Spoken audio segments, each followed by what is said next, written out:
Chapter 27. Prickly Porky Takes a Sunbath. Danger comes when least expected. 'Tis often near when not expected. Old Granny Fox.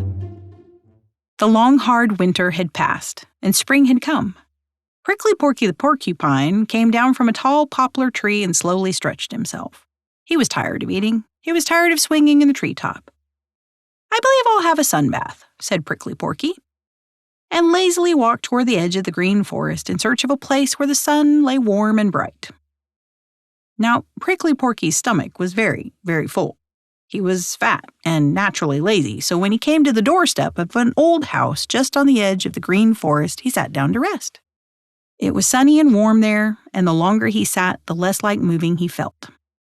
He looked about him with his dull eyes and grunted to himself. "It's a deserted house.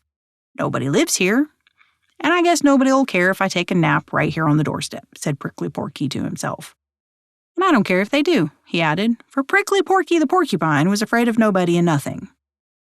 So Prickly Porky made himself as comfortable as possible, yawned once or twice, tried to wink at jolly round red Mr. Sun, who was winking and smiling down at him, and then fell fast asleep right on the doorstep of the old house.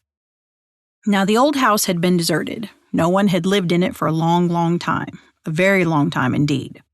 But it happened that the night before, Old Granny Fox and Reddy Fox had had to move out of their nice home on the edge of the Green Meadows because Farmer Brown's boy had found it. Reddy was very stiff and sore, for he had been shot by a hunter. He was so sore he could barely walk, and he could not go very far. So Old Granny Fox had led him to the old deserted house and put him to bed in that.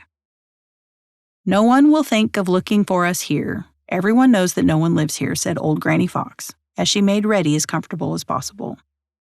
As soon as it was daylight, Granny Fox slipped out to watch for Farmer Brown's boy, for she felt sure that he would come back to the house they had left, and sure enough he did.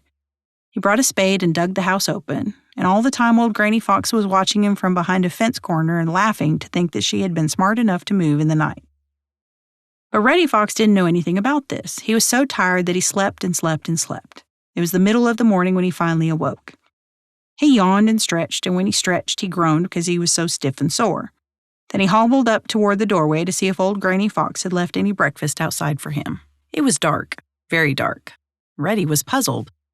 Could it be that he had gotten up before daylight? That he hadn't slept as long as he thought?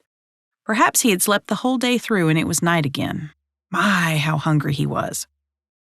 "I hope Granny has caught a fine, fat chicken for me," thought Reddy, and his mouth watered. Just then he ran bump into something. "Wow!" screamed Reddy Fox and clapped both hands to his nose. Something was sticking into it. It was one of the sharp little spears that Prickly Porky hides in his coat. Reddy Fox knew then why the old house was so dark. Prickly Porky was blocking up the doorway. Thank you for listening. This has been a chapter of Old Granny Fox, narrated by Pam Martin. Written by Thornton W. Burgess. Audio production by Wingerd Media. Please like and subscribe to be notified for coming chapters.